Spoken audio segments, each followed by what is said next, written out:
Okay, this is a little bumpy. I forgot that we decided we were going to do it through Zoom, through a room, a Facebook room, not a Zoom link. I'm very familiar with Zoom links and less familiar with these Facebook room things. And so, anyway, here we are. I believe it's somewhat similar to a Zoom room where you can see yourself down at the bottom and um, 200 messages. It says I have 200 messages that I cannot see. Okay, we're getting started to a bumpy start. We're getting started. And okay, hi Shakina. Let's see, Shalise, can we hear you now?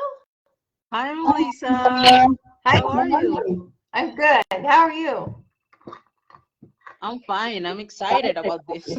I am too. I hope more ladies show up because I personally invited, I don't know, maybe 10 or 15 ladies that came to my heart. And so I'm hoping that we can have a good discussion here because this is so important, this conversation around the changes in society. Everybody's talking about the changes in society, but it's super negative. And I would love to, have a positive discussion. So let's see. Shakina, do you know how to like notify or share this or invite? How the heck do we invite people? Well, I'm sharing the live right now into the group of this event because you're live now.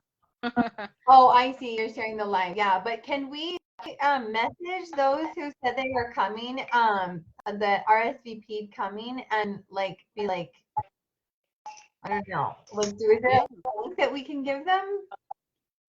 Yeah, I will try to do it from my computer to see if Okay, thanks, love. they connect. Thank you so much. No problem. Oh, here's a plus button. Is that no? That's not it. I feel like I could, yeah. Maybe we need to do this on Zoom next time, but that's okay. Okay, well let's just get into it, and I'll just kind of start talking. And Shalise, it seems like maybe you're kind of less available to actually chat at the moment, which is fine. I know you've got kiddos. Can you hear me? Yay, I can hear you. Okay. Let's see. How do I turn my camera? Down at the bottom. Well, I'm on a computer, so it may look different, but there's a little camera button.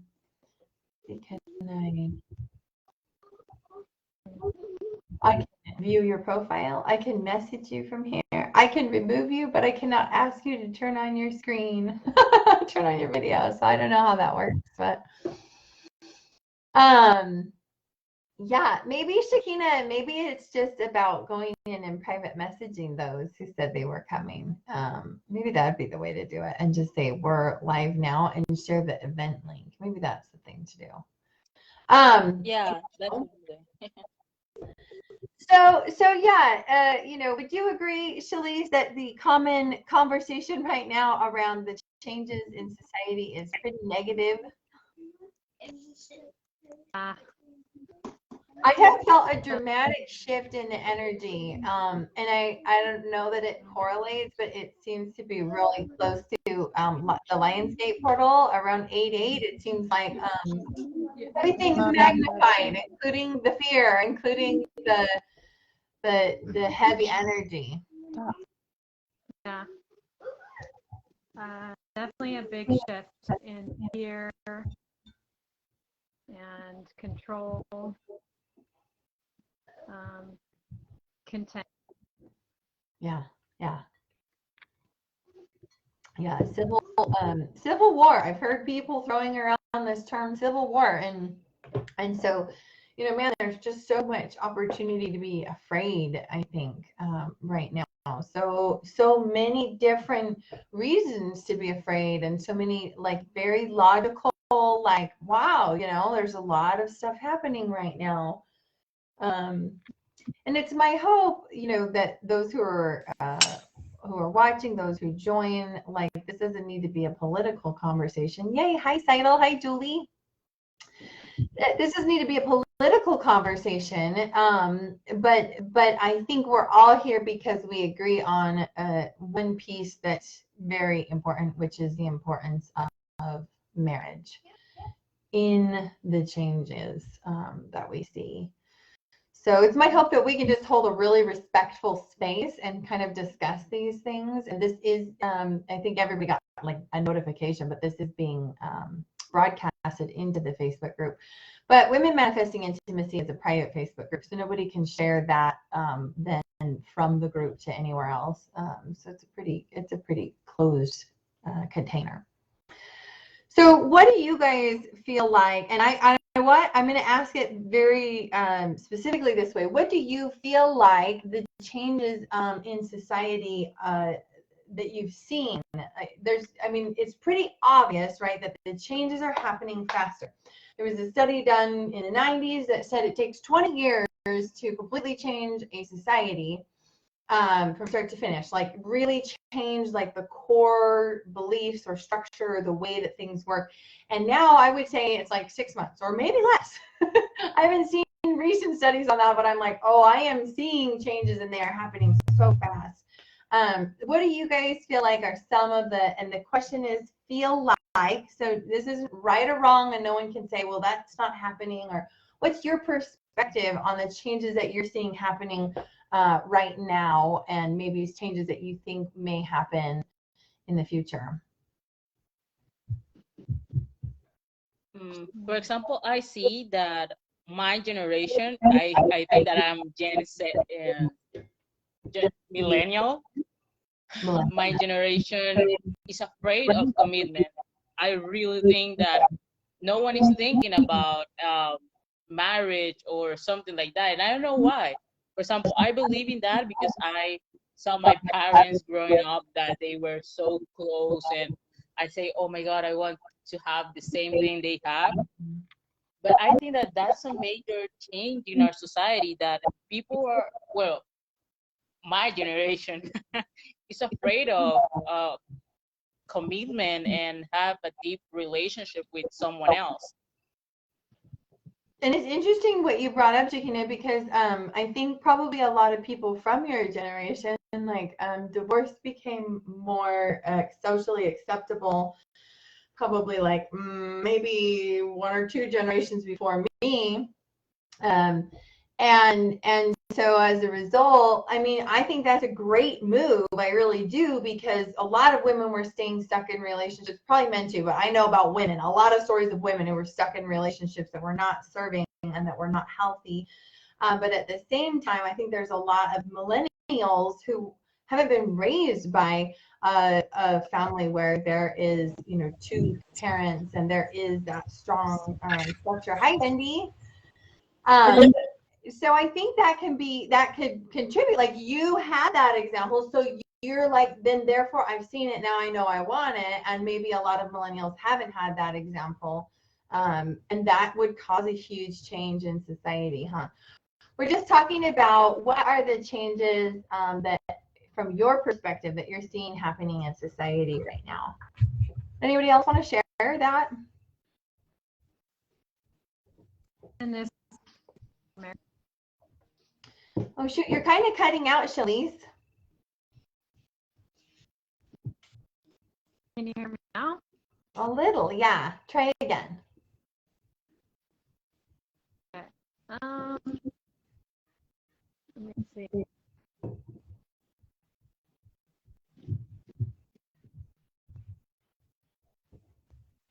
that any better? Yeah, actually. Okay. Are you talking about like marriage or society in general? In general, all of the above.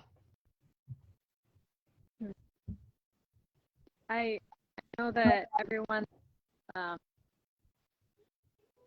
of being forced to, in a way, face their stuff. So I feel like a lot is surfacing to recognize.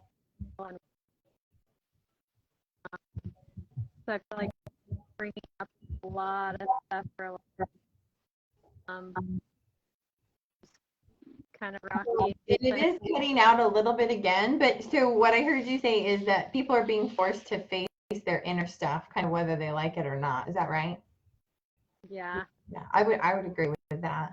We're just, and again, it's like sharing, just listening to people's perspectives and then kind of going like, do I agree with that? I don't know. Like, let's just hold an open conversation. Let's just see. How about you, Seidel?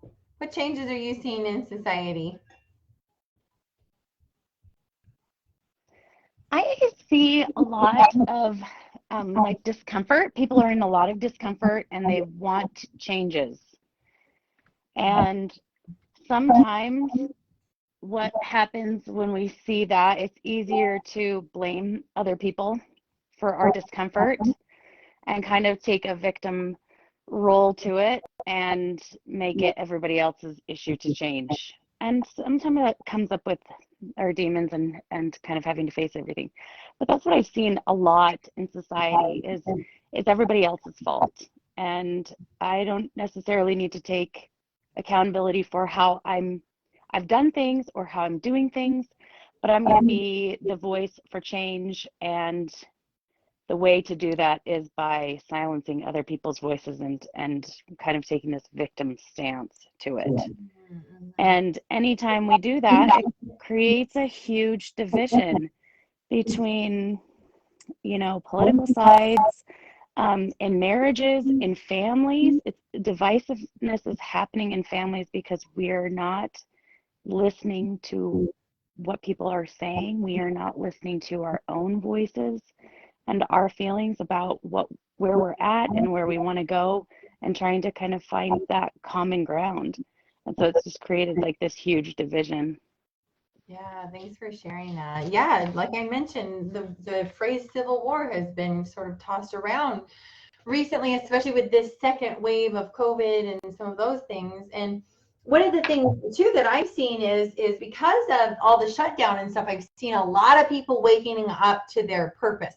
Like a lot of people were sent home and kind of like just asked to twiddle their fingers, and it forced them to go, wait, am I doing what I want to do? Like, do I feel lit up about my life? Do I like care? Do I want to keep doing this? And so I'm seeing, this huge flood, right? We're seeing this huge flood of people transitioning businesses onto the internet and starting their own businesses and stuff like that, which I think is so fantastic. Because maybe that's preparing us for institutions that actually aren't serving anymore, institutions that may not stand the test of time. I mean, I'm curious. Like I sit in a space and I probably tend to be more controversial and conspiratorial than most, but I sit in a position and I think, will our universities stand? Because I know I went through university, I got my bachelor degree, and I haven't used a drop of it. I'm sure it was a good experience, but I didn't really need that. Will our universities stand? Our school systems, everybody's been complaining about our school systems since the beginning of time, I feel like, and yet they just keep perpetuating the exact same patterns every year. Like, will those stand? Our government, will that stand? And I think no matter which side you're on, everyone can agree that media is sort of biased and journalism is sort of biased and not always believable. So there's it has me questioning about a lot of the different changes that we may see in a coming day. If things can change like that in 3 months, 6 months, it's like, wow, like what could be in the next 5-10 years? And I bring up that stuff not to bring in fear. I know that can bring in a lot of fear. Even discussing it, I can feel some of that rising for me because I've got a lot of security in all that stuff. Our banks, our governments, our systems, So let's transition and move into talking about marriage. Because I feel like a lot of people, I've been posting about this all over Facebook and talking about this with a lot of people. I feel like in one-on-one conversation, people are like, yeah, I get it. But when I just post out there, people are like, why are you drawing these connected? What is all this stuff with fear and society have to do with marriage, right? So what do you guys think? What do you guys think marriage or even strong committed relationships? When I say marriage, that is what I'm referring to, strong committed relationships. What what do strong committed relationships have to do with society? Like, what do you guys think?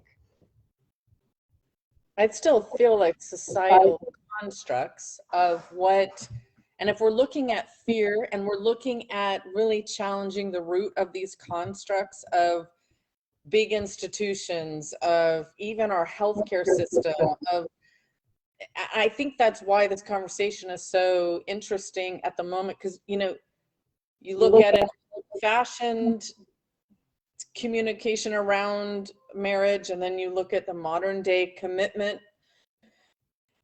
And then you and I were talking earlier, Melissa, of just even the idea of they and the them gender identification, and how that even comes into communication with marriage and what. So I think that, yes, everything's changing. All I can say for myself is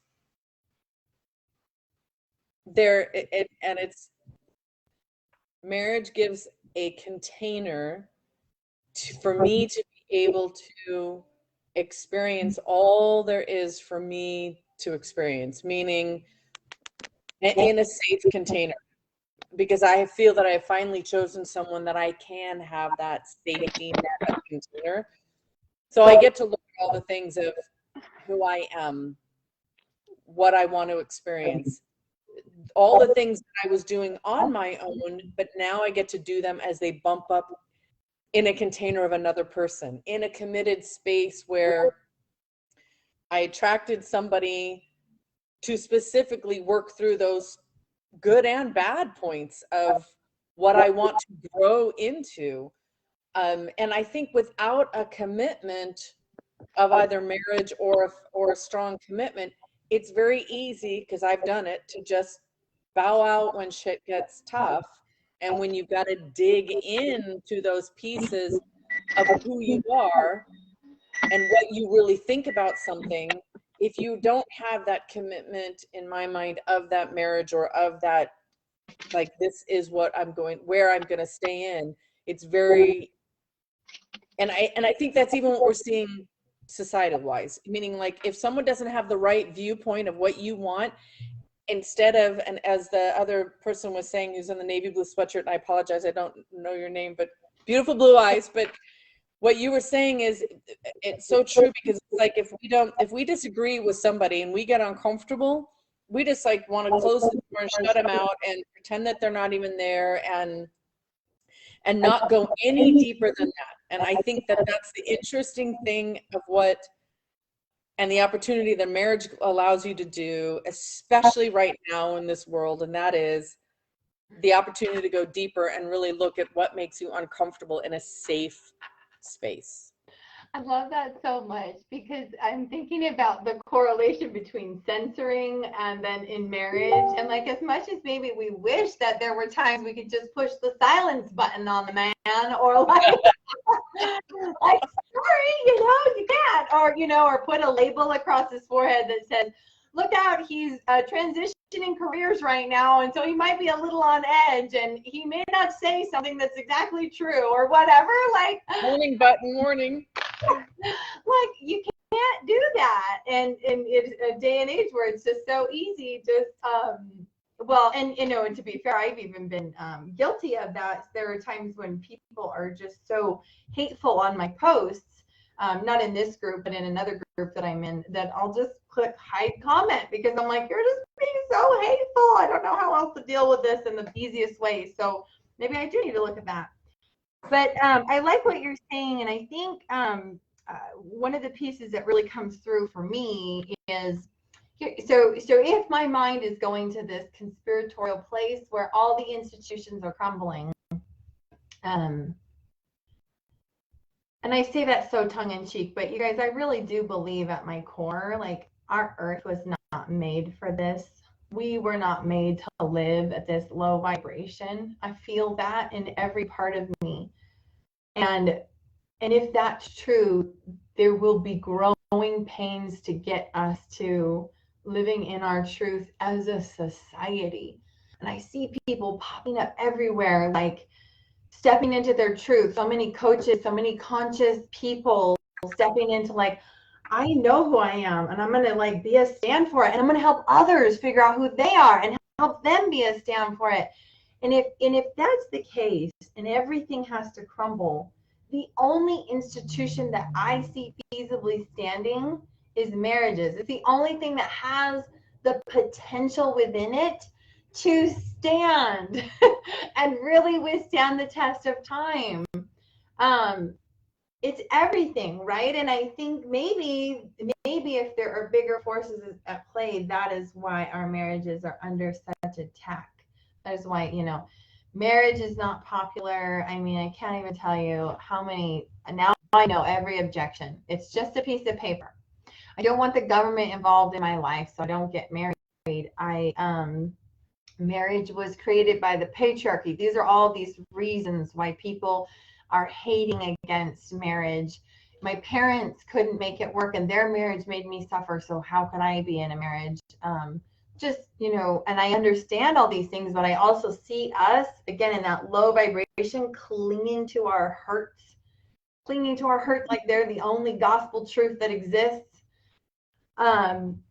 I mean, how beautiful to think that like everything could be spinning like hurricane level around me, but I know that I have this marriage and this family, and then I have that for my children too, Ugh. It reminds me of that old archetype, not old, but true, of this God, spouse, family. Which, I mean, when you say that out loud, if I were to say that out loud on any other space, I'd probably have arrows coming at me and be shot down in my place, which I'm thinking, how sad is that? Because if you really do come back to what that true intentional, it's like the perfect archetype, right?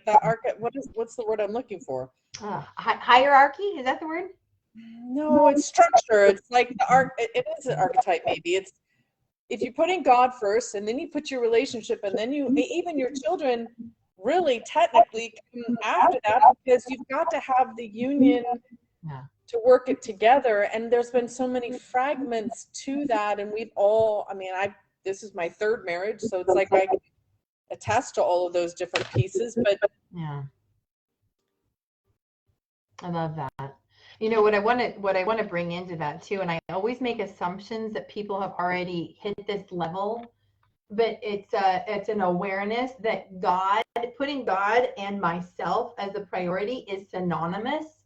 So like I don't know if you guys have had that aha, like don't take my word for it, go test it out and find out if it's true for you.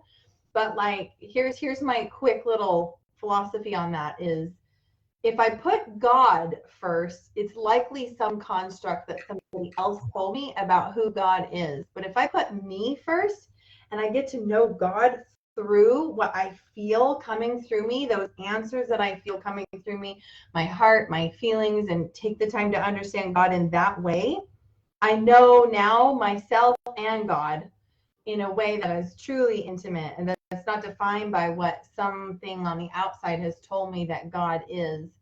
And that's key, right? Because if we go with just that and we don't say that, then it's like, well, then where do I fall? If my husband's abusive, maybe I should just put up with it, or some of those different things that we definitely see prevalent in very society good. right now too. And you can't have an authentic relationship with God if you're not including the spirit side of you in that.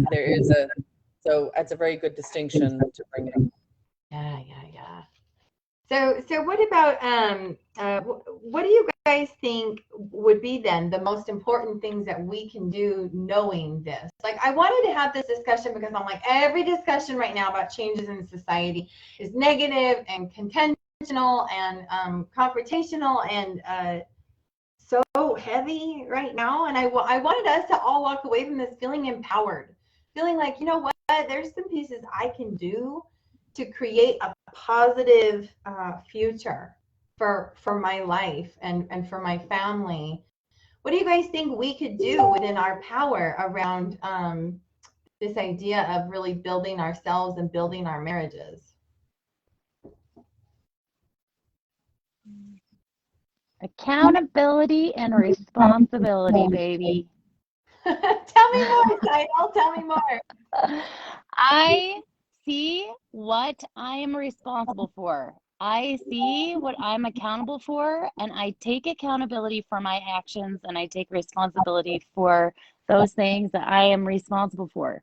And I let everything else be theirs. So I'm creating a good boundary, right? And that is, I know what I'm responsible for. I know what you're responsible for. And I'm willing to let you be accountable for your actions. And I'm willing to let myself, and I require myself to be accountable for my actions.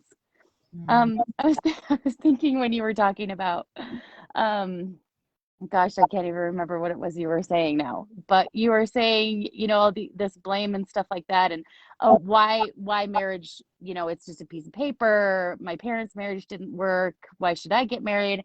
And I was thinking, oh my gosh, what if we applied that to food? Like, somebody ate that and they died. I cannot eat because I will die. Or, they had a heart disease because they ate whatever. And so I can't, it's not realistic to blame all these other things. And I get it. I do that too. Like, I've had an experience, and so now I create a label with it. But if I take a step back and I'm like, okay, I had that experience, it had this outcome, it doesn't need a label. So I'm going to take responsibility for the fact that I created the label. I'll take accountability for my actions, and I'll create a new label. And I'll open it up to a different perspective, and I'll move forward. That's when I can move forward in my marriage. And really when I can hold my husband accountable for his actions and give him responsibility for the things that he needs to take responsibility for, and stop taking responsibility for his stuff. That's huge, right? Stop taking responsibility for his stuff. Maybe less of the being you need to be accountable, you need to be responsible, but going, oh, that's not my side of the street. Actually, I'm gonna just let that one be his side of the street. I love that. Thanks for sharing that, Seidel. Yeah, what do you guys think? And I appreciate too, I just wanted to point out, Wendy, I appreciate you showing up here in this space, because Wendy is actually one of my clients and is working right now with her husband on, really strengthening their power partnership. And it's powerful because it's a declaration. We are willing to do whatever work we need to do in order to be the influence and help that we're meant to be on this planet. So yeah, what do you guys think? What else? What else can we do? I feel like strengthening your foundation. Barely. This is awful. Strengthening our, what are you saying? Foundation. Foundation. Mm-hmm. In our marriage and in our families.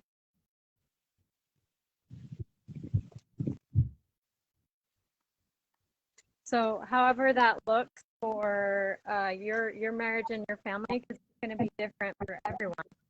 Yep. Because I feel like that's what they want to do, is bring down the family unit. Yeah, thanks for sharing that. I think I just want to add to this that there are the tools, and the tools are so necessary. We do need tools, and we need to be able to face our stuff, take accountability for our actions, and look at our foundation and all of that stuff. And then there is a next layer of this, and I really feel like this is what we're being called into, is the ability to kind of to see beyond, to create a connection that transcends our physical reality. Something that where we can really hold a space, because we are so clear and in tune with who we are and even who our partner is. And there will be marriages where where one of us will step into that truth of who we are and our partner will not, and it will create a disconnect, and some of those marriages will end, and maybe that's the way always it was meant to be. I don't know, but I do believe that if we have willing partners and we can do that work of stepping into our truth and trusting them and seeing them in their divinity, as they step into their truth, that there is a higher law at play here, like a celestial law at play, a universal law at play, and it's all about, you know, of course, it's about our energy, our masculine, feminine energy. It's about our sex. You know, you guys, I've been doing this for a long time, and it's fascinating because what I see is that when we don't have good sex, we don't have strong marriages. And I really hesitated to claim that at the beginning of my coaching, because I just thought, I don't know, maybe it's not as important, or maybe it's not as important as it seems like society makes it, because, you know, it's so tainted there. But true intimacy, I'm like, is huge. It's huge. And relationships that have that have stronger connection, stronger foundation.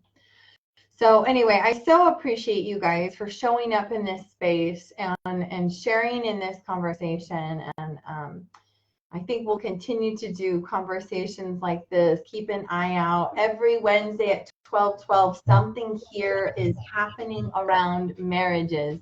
Look at it, was like a universal Wi-Fi blip, and everybody disappeared. Like almost everybody disappeared at one time. Oh, that's weird. I had to answer a call, but yeah. Oh yeah.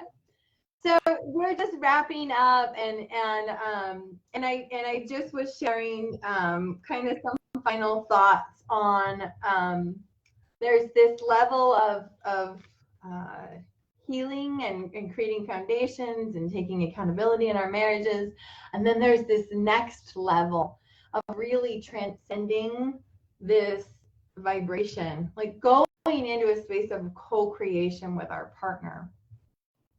And I really believe that's what we're being called into. And it's funny because when I first started as a coach, you guys, I kind of thought, oh, I'm doing this nice thing. It's like a nice thing, you know, to just help people with their relationships, and I'm good at it, and I'll keep learning about it, and it's a nice thing to do. And the more and more that I do this, the more and more that I'm like, this is everything. Our relationships are everything. They're everything. So, and I don't share that to. I share that to call you to your highest self. Anyone listening, if you're watching the replay, you're here with me live, I share that to call you to your highest self. Because if your marriage is not what I'm describing, there's more for you. There's always more. It reminds me of that quote, how you do one thing is how you do everything. Yeah. So I think that's where that we were talking earlier about the obviously first your relationship with God and yourself, and then your relationship with your spouse is how you show outwardly what your relationship is with yourself and God. Oh, that is beautiful. There's everything. That is. Let's just end on that. And amen. Thank you guys so much for joining. If I could ask one word, what's your personal takeaway from this conversation today? And maybe not even from the conversation, maybe like spirit moved through you, but just take a moment to reflect, what has been ignited for you, what's coming forward for you from this conversation, and I'd love to hear that before we sign off. I just said mine. One thing that came to mind. Oh. Yeah, we can hear you, Shalise. Go ahead. Okay, one thing that came to mind was just that we're being called in our marriage to come to oneness. And I think our relationships too. I think as a society as well. Yes. Oh, I love that. Society with earth, with universe, our co-creative powers, abilities, it's everything. And I think that, you know, we're having this resistance where some people are against each other and stuff. But I think that's where we are headed. It's just to figure out how to become one together, uniting together in love. I love that. Thank you. Let's see, Cecilia looks frozen. And let's see, oh, yep, she's gone. Julie, are you here? Do you want to share any thoughts? Going once, going twice. It could be a little intimidating to come onto these panels. Shakina, do you want to share any thoughts? I truly believe that my takeaway is that our relationships are everything. I think that that phrase will stick with me because before or when I was younger, I thought that I was not related with my relationship. You know, no one cares how I deal with some people or how I relate with my partner or my parents or my family or my friends, etc. But now I understand that our relationships define how we feel with ourselves, and how we treat others shows how our relationship with God is. So yeah, I think definitely that's my takeaway. That's beautiful. What's my takeaway? You know what? Let me do just a little reflection for a moment here. Actually, wow, that's so powerful. My takeaway is I'm not alone. Thank you guys for showing up in this. Yeah, wow, that makes me emotional actually. I just 2021 has been the year of me growing thicker skin. I do a lot of promoting in a big group with 500,000 women in it, and maybe you guys have heard me talk about it, but I get a lot of persecution, and I think that for a long time I stayed small and quiet so that I wouldn't have to deal with that stuff. And I'm dealing with it. You know what? Like, I'm getting thicker skin. It's there, and because I know the importance of marriage and stuff, but I definitely can tend to fall into like, and I'm all alone, the only voice.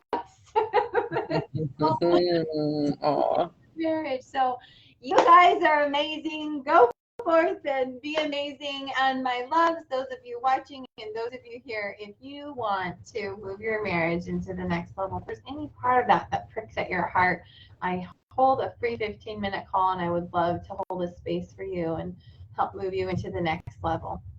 Alrighty, guys, take care. Bye, sweetie. Bye. Bye.